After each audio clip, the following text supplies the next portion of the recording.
दो बादशाहों की कहानी बहुत पुराने समय की बात है। दो पड़ोसी राज्यों पर दो अलग अलग बादशाह हुकूमत करते थे। एक का नाम बादशाह फहीम था और दूसरे का नाम बादशाह करीम। भले ही दोनों राज्य पास पास थे, लेकिन उनके शासन का तरीका बिल्कुल अलग था। बादशाह फहीम एक नेक दिल, इंसाफ पसंद और विनम्र इंसान था। वो हर रोज अपने महल का दरवाजा खुलवाता और आम जनता से मिलकर उनकी परेशानियां सुनता। वो हर फैसला कुरान और हदीस के मुताबिक करता था। उसे अपनी रियाया जनता से सच्चा प्यार था। दूसरी ओर बादशाह करीम घमंडी, जालिम और धन का लालची था।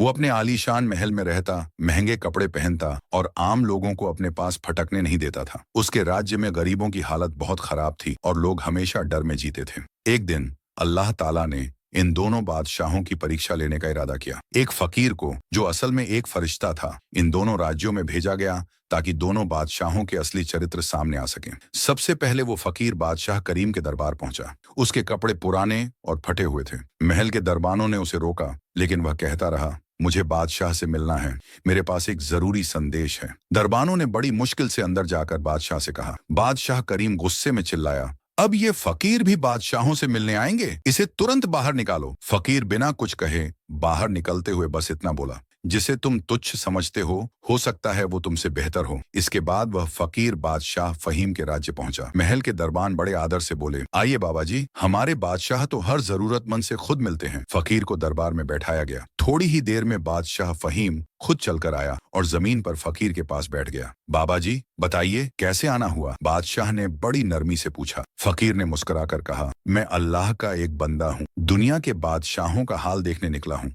तुम्हारे दिल में रहम और इंसाफ है, अल्लाह तुमसे बहुत खुश है। बादशाह फहीम की आंखों में आंसू आ गए। बस दुआ कीजिए कि मैं हमेशा इंसाफ और नेकी पर कायम रहूं। तभी आसमान में बादल गरजे, बारिश होने लगी और एक आवाज आई, ऐ फहीम, तू अल्लाह का प्यारा बंदा है, तेरे राज्य में हमेशा बरकत होगी। दूसरी ओर बादशाह करीम के महल पर काली घटाइयों छा गईं। सूखा पड़ गया, पानी खत्म हो गया, बीमारियां फैलने लगी। लोग दुखी हो गए, पर बादशाह को कोई फर्क नहीं पड़ा। कुछ समय बाद करीम का राज्य पूरी तरह से कमजोर हो गया। लोग फहीम के राज्य में जाने लगे, क्योंकि वहां अमन, इंसाफ और रोजी थी। एक दिन बादशाह करीम थका हारा, फटे कपड़ों में, आंसू भरी आंखों के साथ बादशाह फहीम के दरवाजे पर आया। फहीम भाई, मैंने बहुत गुनाह किए, घमंड किया, लेकिन अब अल्लाह ने मुझे मेरी औकात दिखा दी है। क्या तुम मुझे शरण दोगे? बादशाह फहीम ने मुस्कुराते हुए कहा, आओ भाई, यहाँ हर कोई अल्लाह का बंदा है। जिसे अल्लाह ने हिदायत दी, उसे हम भी अपना बना लेते हैं। करीम की आंखों से आंसू बह निकले।